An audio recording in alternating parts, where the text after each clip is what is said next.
Ralph Yarl. This is what you get in a modern America. Now, the basics of the story are as follows. A young kid went to the wrong house, rang the doorbell, and was shot.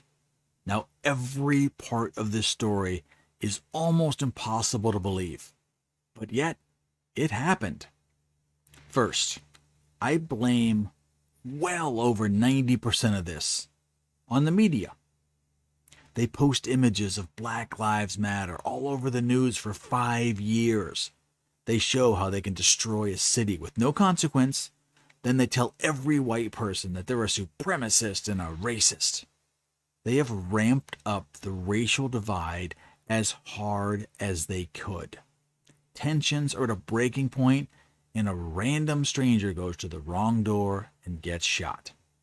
Oh, I forgot to say, the kid was a black boy. In reality, that's the first line of every single news story. You have to know that a black boy got shot by a white guy. It's part of the media plan to destroy the country. Now, black on black gun crime happens every 37 minutes in Chicago, in Philadelphia, in New York City, in St. Louis. It's never reported. But the white on black crime makes headlines for days, and we're not even sure this is a crime yet. But there will be a fundraiser, and probably more BLM riots. Now, don't get me wrong. This is a tragedy on every single layer. Now, here's a partial list of everything that went wrong. 1. The kid went to the wrong address. Did he get bad information? Can he read? Now, in the first line of the New York Post article, they called him a gifted musician. So I'm assuming he can read. Maybe the person who gave him the address couldn't read or write. Listen, in major cities, there are entire school districts that can't read. So this is not a stretch of the imagination. Now, 2, who opens the door and starts shooting? The homeowner clearly made some mistakes. But how did he knock on the door to elicit that type of response? I'm not blaming the kid, but something out of the ordinary happened. 3.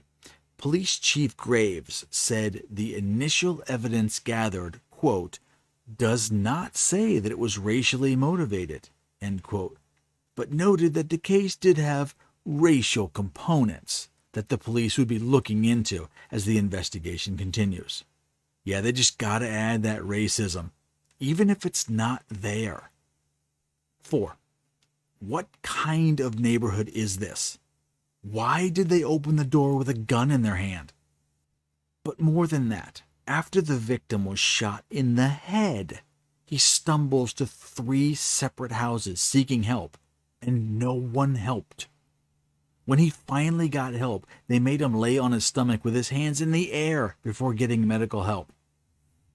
I don't know what that says about this neighborhood, but it seems like they're scared of a certain kind of people. Is this neighborhood plagued with crime? Or do they just watch CNN all day and they think the world is out to get them? Everything about this story is a tragedy.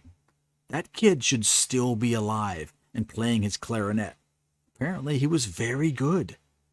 The homeowner is probably wound up a little too tight to be a responsible gun owner. So what happens next? Well, it really depends on the media again. If they push this story around the clock, saying how evil the white homeowners were to this poor innocent black kid, then a few things are guaranteed to happen. 1. Protests. This will add more violence to a city that apparently is already on the edge. 2. Fundraising. GoFundMe, or something like that, will raise a few million before we know the whole story. Now, St. George Floyd was a drug addict, violent criminal who was resisting arrest while going through a lethal overdose of fentanyl. But he still raised a few $1,000,000. Who got the money? Well, no one will ever know.